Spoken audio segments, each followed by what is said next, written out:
It's an incredible day for Washington football.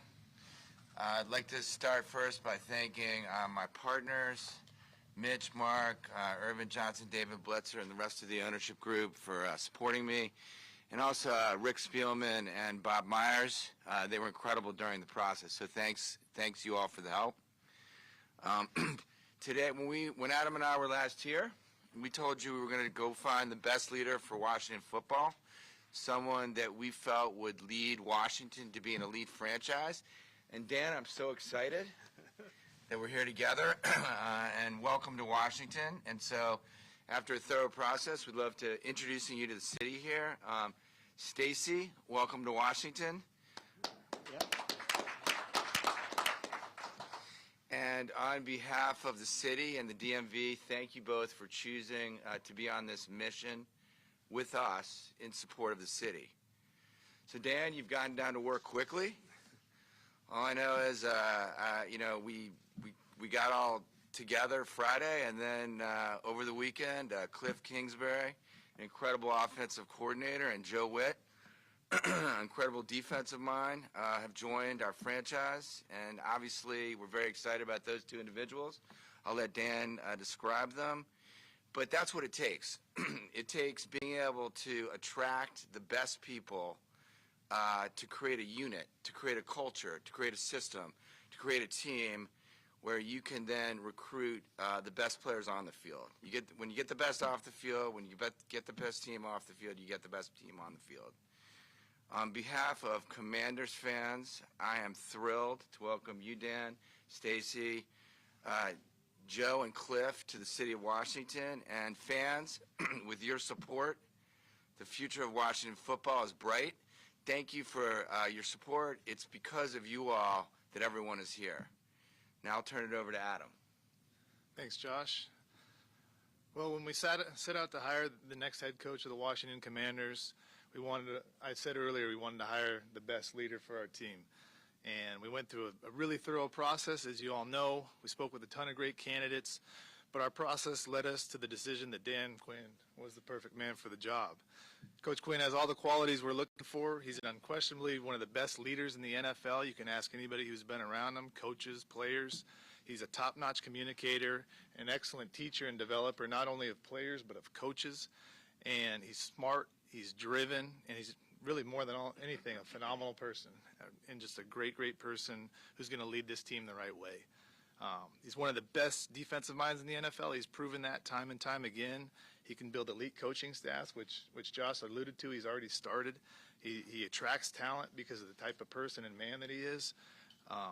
He maximizes that talent, and that's what we're doing. We're building a great staff, and he's really kicking it off really well.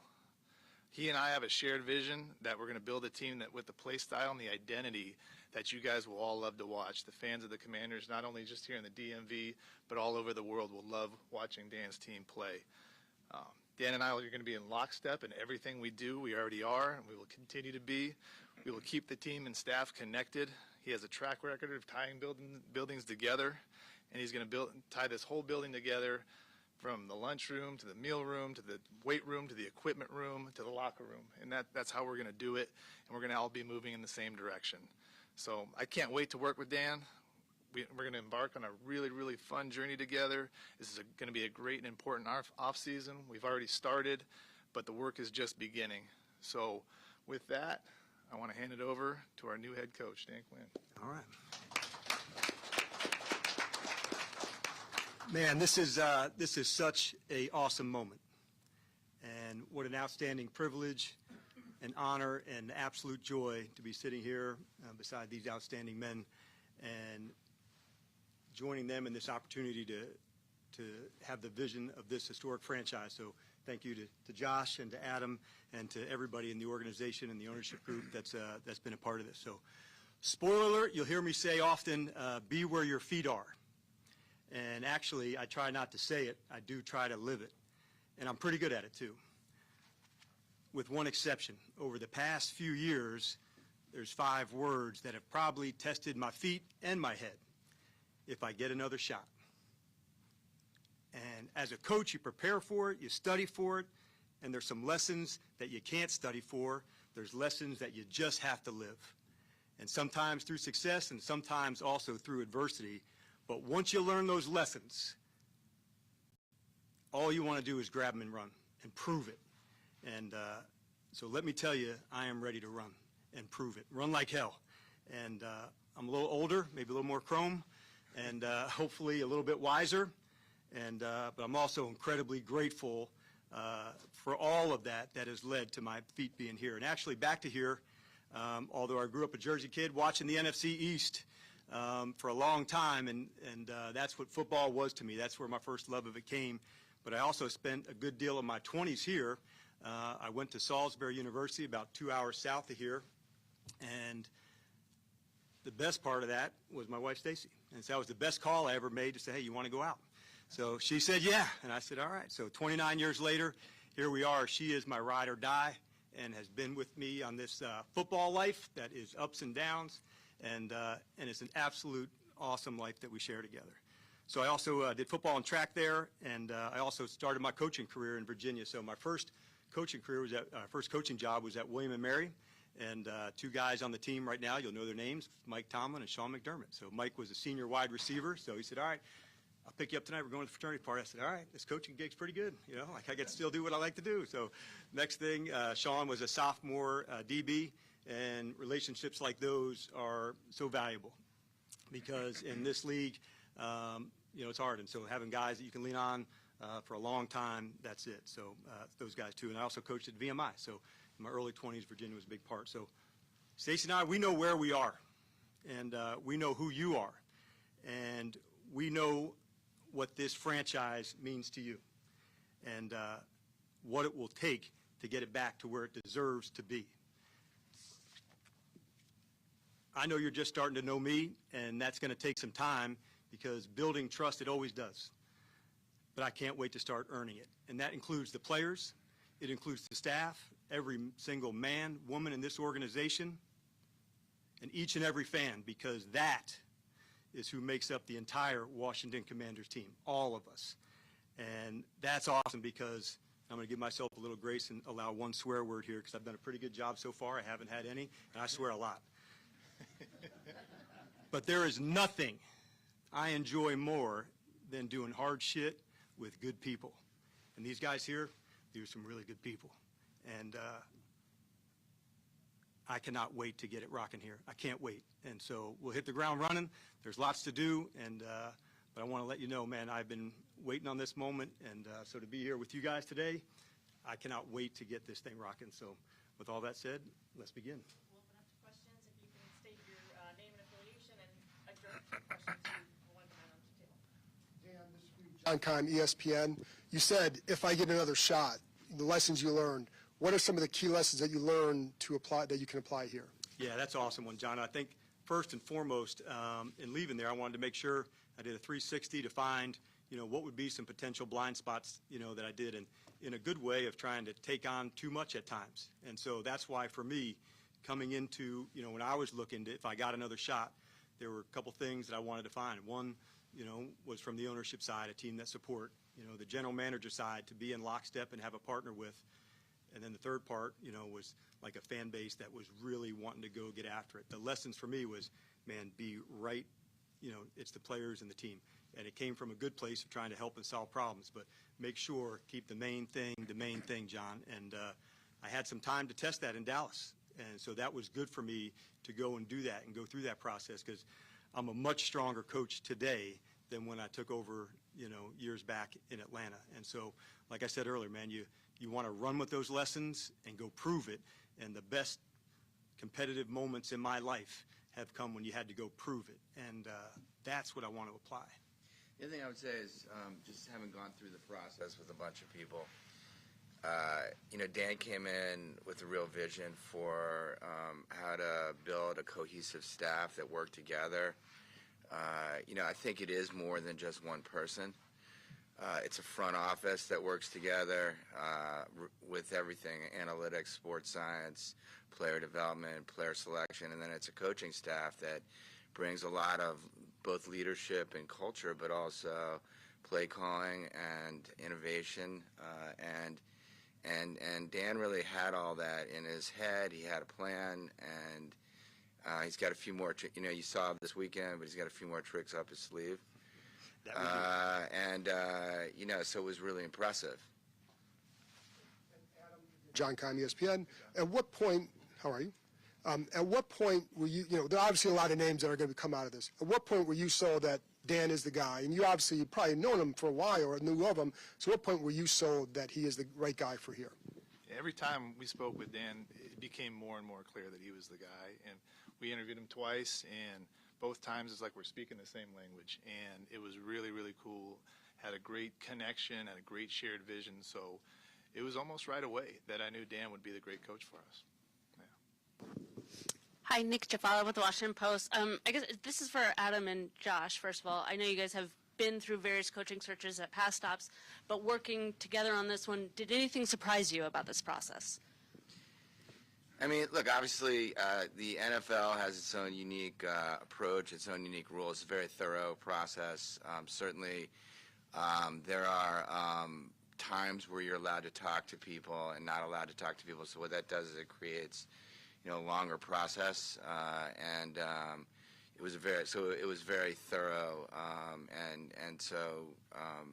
And then it was great working with Adam. I got to see him in action. I got to see all the relationships that he had around the league. I got to see how prepared he was coming into the coaching search, and then, obviously how he bonded with candidates and how he bonded with coaching candidates, and so all that really reflected well on Adam, and I was very excited to be working with him through the process. Yeah, for me, Nikki, it's all new to me, so there's all real surprising. Obviously, there's a lot of different rules you have to go through. The thing that really stood out to me is having a thorough process leads you to the right person, and that's really the big thing. Not getting Dan, that's what happened. And for Dan, you've had interviews in, I think, each of the last 2 off seasons. What made this the right time for you to make this move and with this team? Nikki, I thought coming in, as a coach who has done it before, I knew then what I was looking for. I think when you're first going through it as a first time, you got to go get it and you got to go take it. After you've been through the experience, you want to make sure that you can align it exactly like you want to do to go kick ass. And so that's what I was, looking for specific markers, because if I wasn't going to find them, then I wasn't going to do it. And I desperately wanted to, but if the markers weren't in line to say, hey, this alignment between ownership, general manager, the club, I wouldn't have. So when this one was here, it was please call, because this one is different, and this franchise has a historic mark on the NFL, and so that was different. I knew that was different, and so once I knew ownership, I knew general manager, organization, like everything checked, Nikki, and so it was the one that was a flashing light to me that say this is the moment, this is the one. Coach David Aldridge with The Athletic. Welcome to D.C. Thanks, David. A couple of questions for you. One, as you looked at the personnel on this team, what kind of stood out to you as I can work with that, I can make that work? Yeah, I thought first side, I'll start with the defense because that's, unfortunately that's sometimes where my eyes go first. But I would say, man, was I impressed, by the inside of the defense, with the defensive tackles and knowing that it starts up front on both sides, man, defensive line and offensive line. So that was the spot that jumped out to me, as the defensive tackles, and then the skill, at receiver. And you have to have elite players on the edge for the matchup. So when they come, David, that's when you got to go attack. So those would have been the 2 things that jumped out to me. I certainly, played against the club, so I know about more of the offensive players and game planning and studying, but this receiving group, really had skill, and they would test you and push you and find matchups. And so that, to me, of guys, that's where it stood out to me first. Number 2, in our personal lives, our spouses always provide this role, but in your professional life, who is the person that tells you that's not a good idea? Yeah. That you listen to? Yes, and I think you need that, right? You have to have somebody that can see around the corners and knowing and protecting your blind spots. And so when I referred to that person, what I was looking for, I was really referring to Adam, to say in this relationship, it's built on trust and we go through it together. But in football, the best of the best have this connection rock solid, and at the core, because they deal with things that no one else really does. And so when you win, more adulation. When you lose, it's harder. So having the person who's the partner to go through those experiences with is really important. And so I don't know if Bob Myers is here, but Bob and Steve had given us a little insight. I had known Steve as a friend. I hadn't known Bob, but I saw what good looked like between a head coach and a general manager. Not just, and there's other sports I've seen it obviously as well, but I wanted to do, we could do that for him and I, a goal years from now to say, Dan and Adam, they did it the best that anybody's done in professional sports. And that's a super high bar, but that's the standard that we want to get it to, because at the end of it, it's not about the credit or what it is. It's just about us over the long term, kicking ass for a long time together. And we both share that vision. So on every organization and every team, you need that. And so that's why when I said why that was so damn important to me to find the right general manager to partner up with, because they're the ones that have to be shoulder to shoulder with you through the good and through the adversity as well. And so each person has that, and Stacey is that no matter what. So she's first, and she knows football pretty good too. But professionally, it's Adam. Hey guys, JP Finley with NBC4 and 106.7 The Fan. Dan, this is a question for you. Your records as a defensive coordinator speak for themselves. It's all very impressive. When you were coaching in Atlanta, some of those defensive numbers weren't there.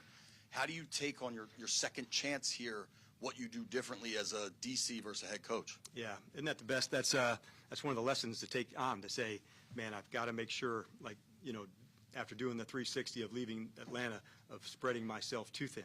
And so where I need to be is right there with the offense, right there with the defense and the special teams, and not allow outside things in the organization, just more things to go. So the main thing, keep the main thing, and that's the players and the team. And that's why, like, I'll lean on Adam so hard. I didn't want anything other than that, to be right there doing it. So good news, I had some chances over the last 3 years to do that and to prove that and to delegate and make sure I could keep the main thing and focus right where it needed to be. And that's when the best results come. So you can't turn back the clock, but you do have to learn the lesson. And that's what I wanted to make sure when I left Atlanta. It was during the middle of the season, and so you have time to reflect. It's lonely, it's disappointing, it's depressing, but you don't want to just rinse and repeat. You want to make sure, how do I take this, change it, and then make sure you get to prove it again. And so that was the silver lining in this. Like, I'm a better version of me today than I was, 3 and 4 and 5 years ago. And so that's why I get to prove that. And then this one for Josh and Adam. Throughout the coaching search, it seems like it's been very collaborative. At what point does the collaboration maybe cease a little bit and it becomes more the traditional hierarchy that you talked about building, or will it remain really collaborative throughout? Well, I think it's sort of now. I mean, it's all collaborative. I mean, put it this way, you're always going to be collaborative, and the alignment amongst the three of us, amongst ownership, obviously coaching and front office is very important. But obviously, I hired, these two gentlemen are sitting next to me because they know what they're doing, and Adam's going to run the front office and the football ops, and Dan's going to run the coaching staff and the on-field operation, and I'll be there obviously and be educated and make sure that the thing's going in the right direction. But I'm not. This is their job, right? So the collaboration will be there, but obviously their ability to operate and do what they do starts today. Yeah, I agree with what Josh said. I've learned a ton from Josh during this process, so love to keep leaning on him throughout everything we do. And then with Dan, helping him, he's building his staff, so I'm going to help him with that. He's going to help us with finding players, so the collaboration is going to continue through perpetuity. Good UCLA word. Yeah. They teach you that at Salisbury. Term. I'm outsmarted here. Hi, Ben Standig with The Athletic. Dan, welcome to town. For you, in terms of this new opportunity, how do you see yourself, I guess, what type of coach are you ultimately going to be? Are you going to be calling plays? Do you see, obviously, you're familiar with your defensive coordinator. How will sort of that collaboration work as well? Yeah, I think the big thing to get across, like, the essence of a head coach is to put it all together. It's not to be an offensive coach or a defensive coach or a special teams coach. Like, it's everything. And that's what the essence is of the job. It's the chemistry, it's the messaging, it's the play style, it's the attitude, it's the swagger. Like, that's my number one job, to make sure all of this comes together. Obviously, I cut my teeth on the defensive side, so that part's important, but Joe will call the plays on defense, and Cliff will call the plays on offense, and I'll certainly be there. The game management portion is so critical, so I wanted to make sure the best version of me, like I said, is coaching the entire team and making sure our play style is so right that it's a nightmare for teams to play against, between the personnel, that Adam puts together, the scheme from the coaching side, and then, quite honestly, for me, the play style, to say playing against us is really hard. And the attitude, the speed, the effort, the ball hawking, the tackling, the finishing of blocks, the explosive plays, that's how, we create a nightmare to go against, and we're going to work our ass off to do that. But as far as play calling, I'll be involved with it, but those guys will call the game. But the essence of this job as a head coach isn't just to be on one side. It's to tie everything together, and that's when I'm at my best, and so that's what I'll do. And for you and Adam, obviously quarterback is such an important position in this sport. You guys may have the opportunity to draft one in the first round, and Sam Howell is here as well. How much of your conversations were about what happened at quarterback, and how important is Cliff to whatever it is you guys plan to do at that position? Yeah, I'll take that one if you want. Yeah. We just got started, Ben, so we haven't even had discussions yet as the staff with that. Obviously, it's the most important position on the field, and we're going to put a lot of time into it, but as of now, we haven't even gotten started on that one. Sam Fortier with the Washington Post. Welcome to D.C. Why Cliff and Joe? Well, I think I'll take you back a bit. And so when you're getting prepared for this, you're not sure what job you're going to get.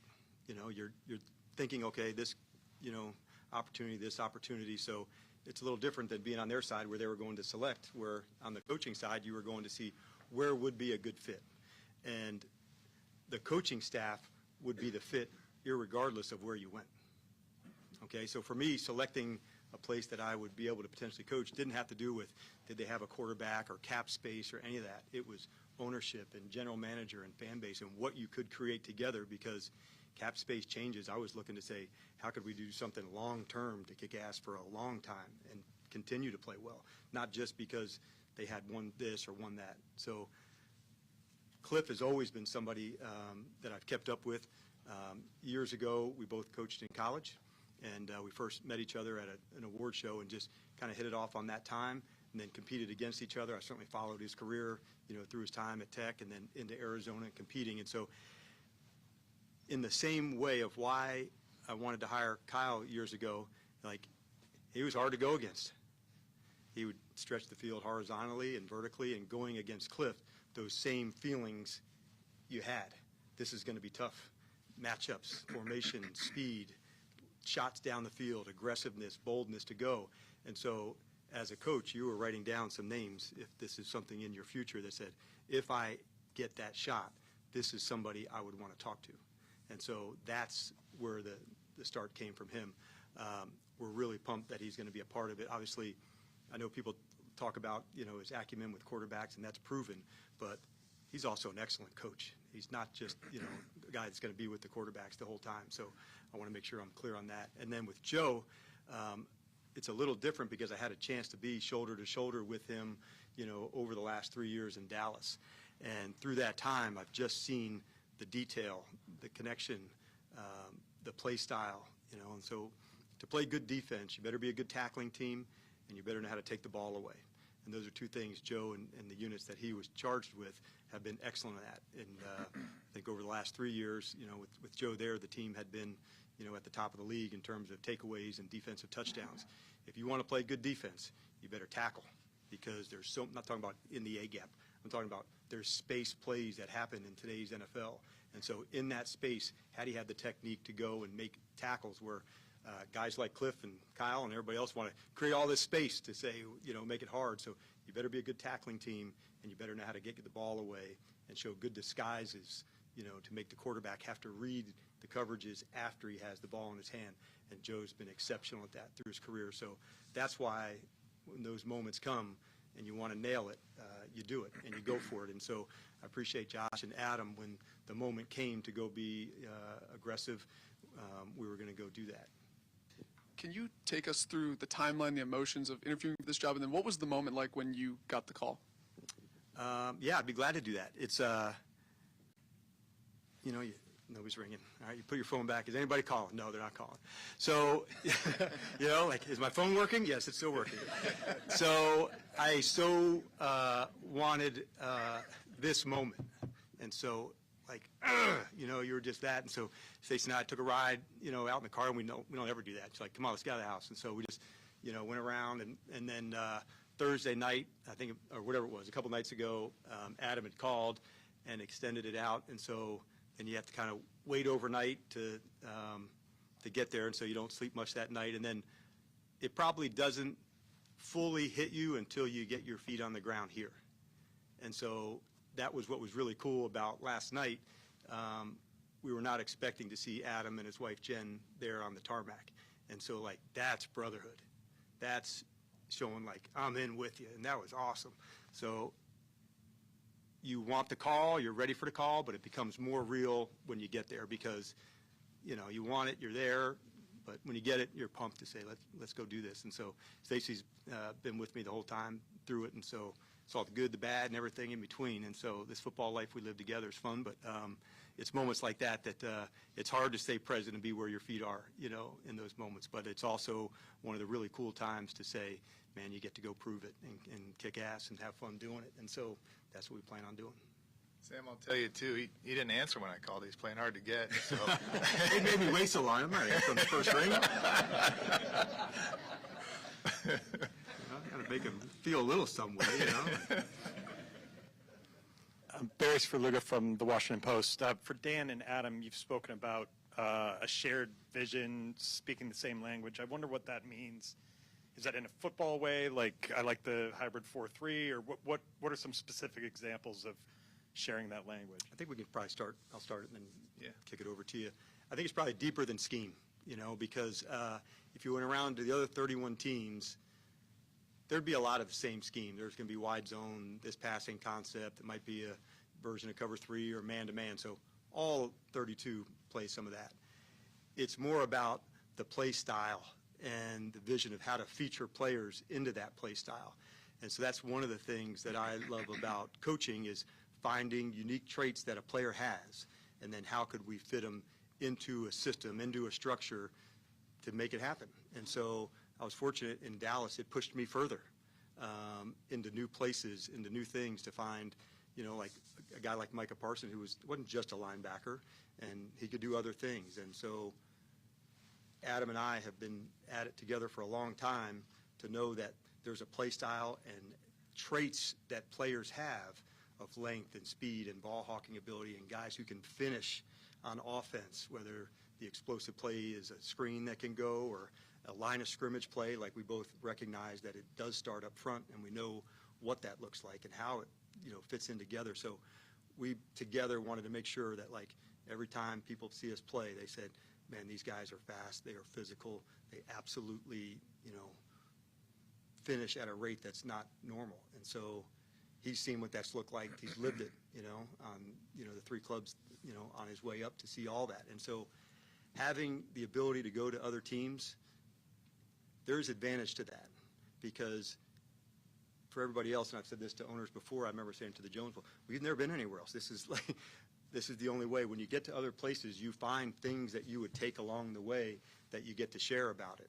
And so just this morning, he and I are going through the roster again and talking. So it's more of a play style and an attitude and traits than it is a scheme of a 3-4 or 4-3.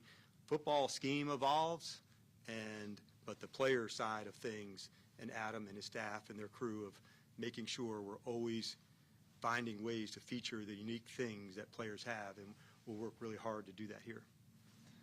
Yeah, I think you covered it all, but I'll probably be repeating you here a little bit. But yeah, it's that identity, that play style that we're looking for, that when you're watching we call it the silent tape, when you watch it on TV and you turn the volume down, you just see how fast and physical and aggressive you are on both sides of the ball. Finishers, that type of style is what you're looking for.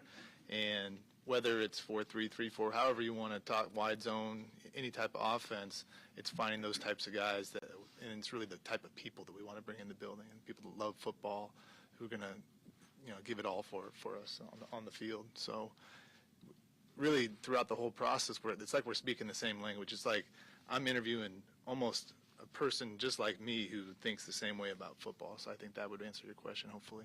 That's cool. Yeah. Dan, Chick Hernandez, WUSA 9. You're filling out your staff. You've got Cliff Kingsbury as your OC. What happens now to Eric Bieniemy?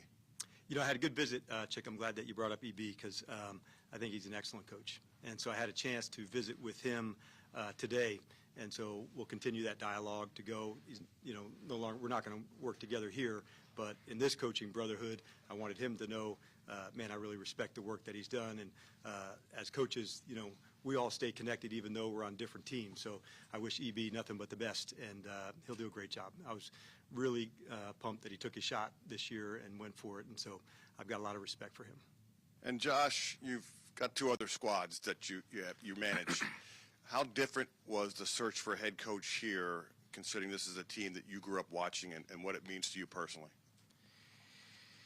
Look, obviously, growing up in Washington and Chevy Chase, all the history that I experienced with the Joe Gibbs era and all the championships, made this super meaningful for me personally in terms of being at this moment and being able to, I think, propel this team forward towards our goal, which is to being elite.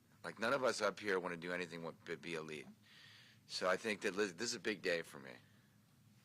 Big day personally, and we're all really excited about delivering for this city and for the area. Steve Weiner, Associated Press. Dan, I know obviously you've got a lot of work to do, but how excited are you about being able to pick your own quarterback and kind of mold this roster and all the options you have in front of you? Well, I think number one, I'm pumped because you get to do it with people that you want to share this vision with. And going into it, the team has excellent players, and that's job number one, to find those unique guys on our team and feature them into the right spot. So before you even get to the draft, there's the own club, here in our own house, to evaluate and handle. And then into free agency, you add some more, and then into the draft. So we're just getting rolling, and this wave is going to keep riding for a long time. But we're just catching it right now. So as we're hitting it, it's first about our club and in-house. Then you expand some more into free agency because that ties into the draft. So conversations with Adam, okay, you can spend on free agency here, but there's good depth at the position in the draft there, and that's the strategy and the acumen that he has of knowing which levers to pull based on free agency and the draft. But we want really tough, competitive-ass guys that are going to absolutely go for it. That's the trait. That's the secret sauce. And the more people we have on that, you're going to hear us see competition, talk competition at every corner. And that's what these elite NFL players are. They grew up their whole life competing. So, why would we not put them into anything other than this, competitive cauldron to roll? And so that's what we plan on doing over and over and over again. But as far as the draft, that's a little too far down the line for me right now. And Adam, you guys have talked a lot about collaboration. What do you expect Dan's role to be in terms of you guys when you're figuring out those kind of decisions moving forward, and kind of what kind of input you seek from him? Yeah, that's the exact environment that I want to be in, is being collaborative with the head coach through every decision that we make. And that's whether that's the draft, free agency. We're going to be talking all the time. We may have a door connecting our offices. That's collaboration, right? Yes. So, but yeah, so every decision we make, we're going to talk. We're not going to make a decision without talking to each other. We're going to come out of that room, whichever door we come out of, with the same answer in mind. Scott Abraham, ABC7. Dan, welcome to Washington. Thanks, Scott. The word rebuild came up a couple of times during Adam's press conference. Do you view this as a rebuild? And if so, what's the process of going through a rebuild, and time frame wise, how do you want your team to kind of take shape during this rebuild?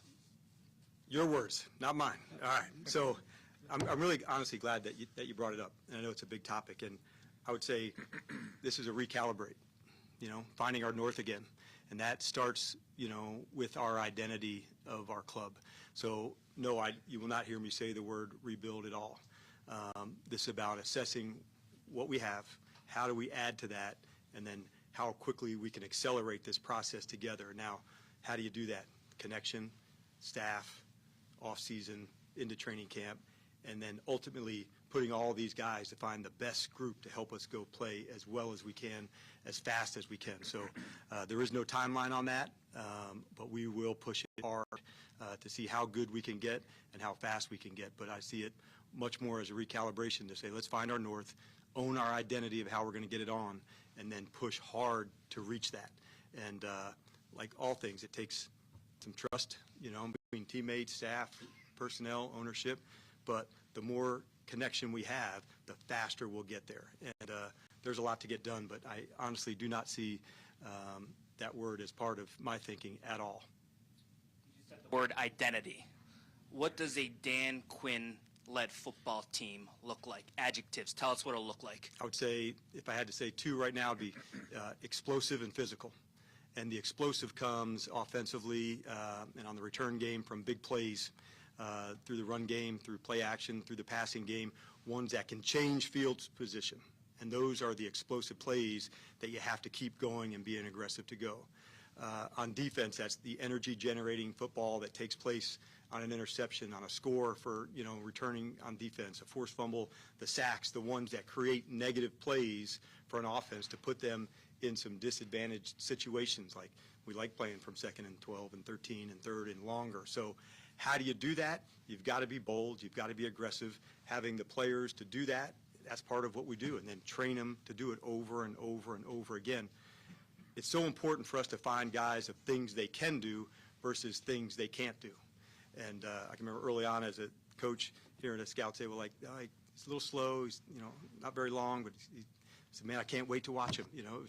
I want to find the unique stuff that a guy does have, and then how do we put him into this? And so if we bring a guy here, I want to make sure I'm very clear to Adam to say, this is how we feature this player. He's the, the F tight end. He's the second halfback. He's the starting, defensive end, whatever that looks like. And then we can push that player into that vision. Quite honestly, when players leave college, they don't know what their vision is. And that's our job to help them get there. And why do guys develop faster than others? Sometimes the vision of what they can become is so different than what they did in college. They chose a college, the system changed, the coaching staff changed, whatever it might have been. And now you put them into a space that you know how to feature them. So why do late round draft picks and free agents take off? There was a specific plan for how that guy could be used.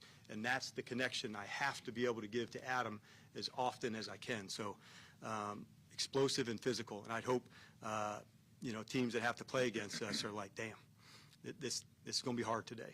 And having that physical nature of the way that we finish plays that jumps out off tape, inspires others that we're with, and keeps pushing this standard that you're going to hear me say a lot, finding these standards together. So I would say explosive and physical would be two things that I hope every time we play and get it on that you guys feel that.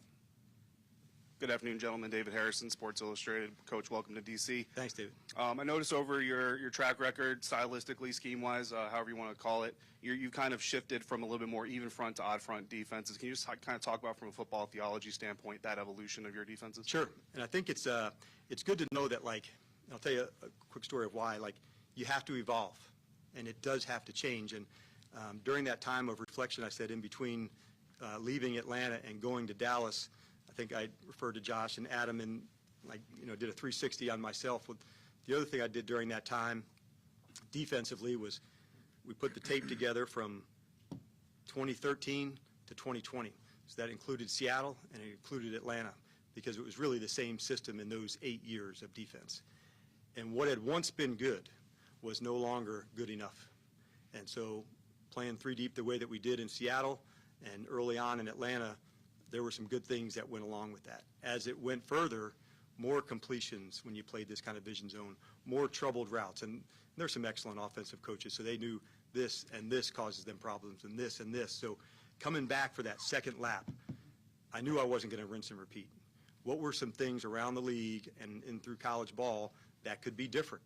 And so coming back into Dallas, the system that we put together will be similar to the one here to say, let's collectively put together the Commanders' offense and defense. So that's why it evolved, where some things were good early on and they changed. Some things can stand the test of it, this front, this thing, but it did have to evolve, especially on the coverage side. The the offense and the quarterbacks were moving ahead faster than that scheme would allow. And so that is why having that space for me, although it sucked and it was depressing and pissed you off, there was this silver lining in that made me become a better coach, because I had to look at myself, not just from the lens of a head coach, but I also had to look at it from a lens on defense. I had to look at it, why weren't we good enough in 4-minute offense? I wanted to go back and find it through those years. And so that's why I was so adamant about when you get those lessons, like, you want to go and run with them to prove it. And so they've been in my pocket on some things, and others I got to show through, my time in Dallas. And that was a fun process to go through. So that's where it was, where things evolve and change. And, in 5 or 6 years from now, it won't be the same exact things anymore either. So you have to constantly keep pushing.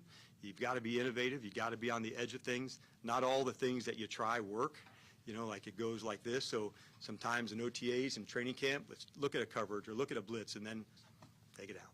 It's too busy, takes too much time. If a player has to overthink it, it's not the right call.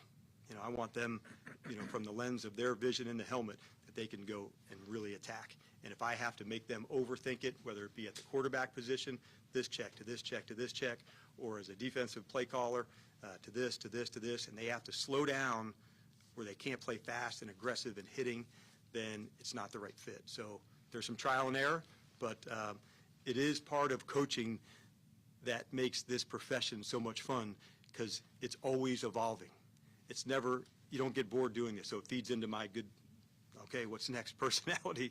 But I do like that there's something next, and it's next, and it's next, and you better keep up, or you get left behind on some things. And I learned that lesson, and so that's why evolving and having a plan of how to do that each off season, that's a really big deal.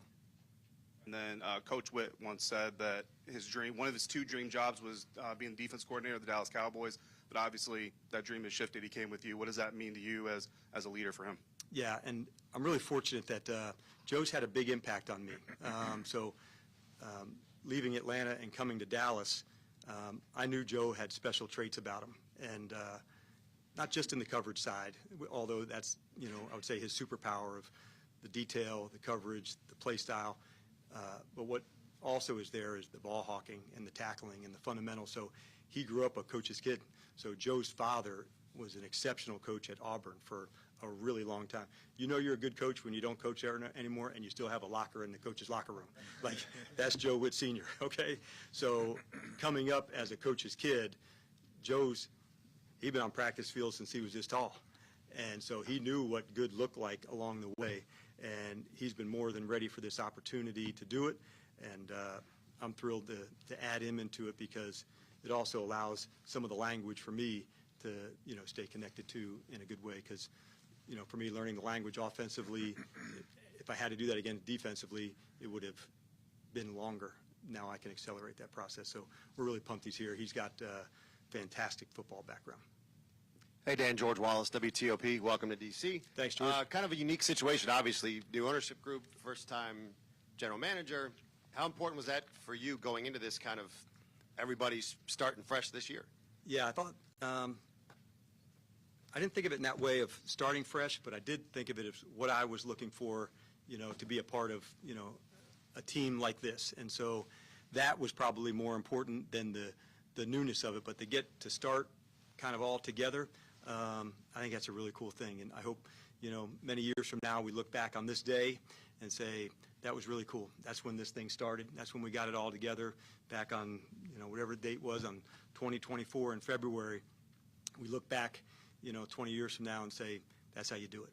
And that's huge standards, huge expectations of what we have for all of us, but that's how we want to set them. And so I think it is kind of cool. I didn't think about it, but you're right. To start something fresh together, it's pretty rare. I don't know how many times that's happened in the history of sport, but I think that's a pretty good precedent to go for it. Hey guys, Mitch Tischler, Mighty Mouse Sports. For Adam, now that I guess you have the small task of hiring a head coach behind you, how do you foresee filling out the rest of the front office, and is that something that you're ready to attack the draft with the guys you have in-house, or do you think that's something that you'll address before or as you lead up to the draft? Yeah, I've gotten to meet all of our scouts finally now. Went down to Mobile and got a chance to meet all of our college scouts. Really like all of them. I knew the scouts in-house from my time here the last couple of weeks. So it's a really good group. If we have a chance to add some talented people, we will. But I don't foresee making any changes throughout this whole draft process. I'm really happy with who we have right now. And for Dan, being that you were in the NFC East, obviously, for the past couple of years, how much do you think that allows you to kind of be a little bit ahead of the curve as you hit the ground running here, being that you know a little bit of the personnel both here and obviously around the rest of the division? Yeah, and like I said, growing up, this is the NFC East, what I watched, just like Josh did, and not exactly this guy to my left, but it was such a cool time to see that, that was my vision of what football would be as part of being in the NFC East. So over the last 3 years to see, the teams, and like most things, some staffs have changed already, us being one, and, everything's a little bit different. But what I do know is this is a really cool division. And I wouldn't say there's an advantage here or there, but knowing some of the personnel, I meant from a scheme standpoint, but knowing some of the personnel of how to match up and how to defend, that is important because schemes will change, coaches will change. Philadelphia has some, obviously we had some, Giants have some. So knowing the scheme will change, but a lot of who the players are, that's a good thing. And I would say, yeah, there's definitely some advantage with that. Hi, Liam Griffin, Washington Times. Dan, I want to know, what does a successful first season look like for you guys? Do you have a record in mind? Do you have what do you want to see from that team by the end of the first season? I would say, one, it's a cool question, Liam. I would say I want to make sure, above all things, that our identity takes place about how we play football, and that when people watch us play, they know what Commanders football looks like. We're going to find our true north to say we are going to be explosive, we are going to be physical. If we do those things right, and if we can get to that space quickly, the success will follow from that. But you can't put a prediction on that without having those things in place. So I'm somebody that wants to hit every rung of the ladder and not jump across steps to get to somewhere where you left some things off. So we're going to hit all those markers on the way. How quickly our team connects, how quickly the staff and the team connects, that's where it's at. And so the success will be derived from that.